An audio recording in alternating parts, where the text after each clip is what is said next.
பிஸ்மில்லாஹிர் ரஹ்மானிர் ரஹீம். நபியவர்களை நேசிப்பதும் பின்பற்றுவதும். அண்ணல் நபி ஸல்லல்லாஹு அலைஹி வஸல்லம் அவர்களை நேசிப்பதும் பின்பற்றுவதும் ஈமானின் பகுதியாகும். எவர் நபி அவர்களை நேசிக்கவில்லையோ, அவர்களை பின்பற்றவில்லையோ, அவரது ஈமான் குறையுள்ளதும் பூர்த்தியற்றதுமாகும். நபி ஸல்லல்லாஹு அலைஹி வஸல்லம் அவர்கள் கூறினார்கள், லா யுமினு அஹதுக்கும் ஹத்தா அகூன அஹப்ப இலைஹி மின் வாலிதிஹி வ வலதிஹி வன்னாசி அஜ்மஈன்.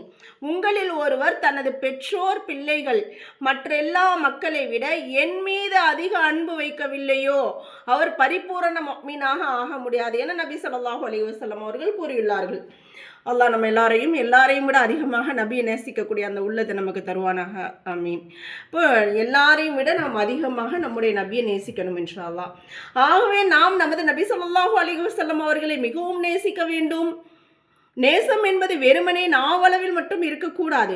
இதற்கு பெயர் நேசமே அல்ல. மாறாக அவர்களுடைய பேச்சை கேட்டு கட்டுப்பட்டு நடப்பதும், அவர்கள் விரும்பியதை செய்வதும், விரும்பாததை தவிர்த்து கொள்வதுமே நேசத்தின் உண்மை அடையாளங்களாகும்.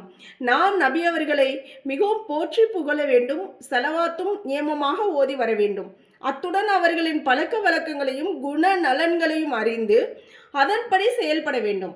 அதாவது அண்ணலார் எந்த ஆடைகளை விரும்பி அணிந்தார்களோ அதையே நாமும் அணிவது, பிறகு அவர்கள் எவ்வாறு உணவு அருந்தினார்களோ அவ்வாறே நாமும் உணவு அருந்துவது. இவ்வாறாக அவர்களின் ஒவ்வொரு குணங்களையும் சிறிது சிறிதாக அறிந்து அமல் செய்ய வேண்டும் இன்ஷா அல்லாஹ். அதாவது அமானிதத்தில் பேணுதல், கொடைத்தன்மை, உண்மை பேசுதல், வாக்குறுதியை நிறைவேற்றல், இரக்கப்படுதல், இவை போன்ற குணங்களையும் கேட்டு படித்து அறிந்து அவற்றை நம்முடைய வாழ்க்கையில் கடைபிடிக்க முயற்சி செய்ய வேண்டும். மேலும் இப்படிப்பட்ட வாழ்க்கை நமக்கு வருவதற்காக அல்லாஹ்விடம் துஆ கேட்டுக்கொண்டே இருக்க வேண்டும். இதன் காரணமாக நமது வாழ்வில் அமைதியும் நிம்மதியும் மகிழ்ச்சியும் ஏற்படும். அல்லாஹ்வும் நம்மை அவனுடைய நேசர்களாக ஆக்கிக் கொள்வான். நமது பாவங்களை எல்லாம் மன்னித்து அருள் புரிவான். வாருங்கள், நாம் ஒவ்வொரு பாடத்திலும் நபி ஸல்லல்லாஹு அலைஹி வஸல்லம் அவர்களின் வாழ்க்கை வரலாற்றில் சிலவற்றையும் சில குணங்களையும் படிப்போம் இன்ஷா அல்லாஹ் வரக்கூடிய நாட்களில்.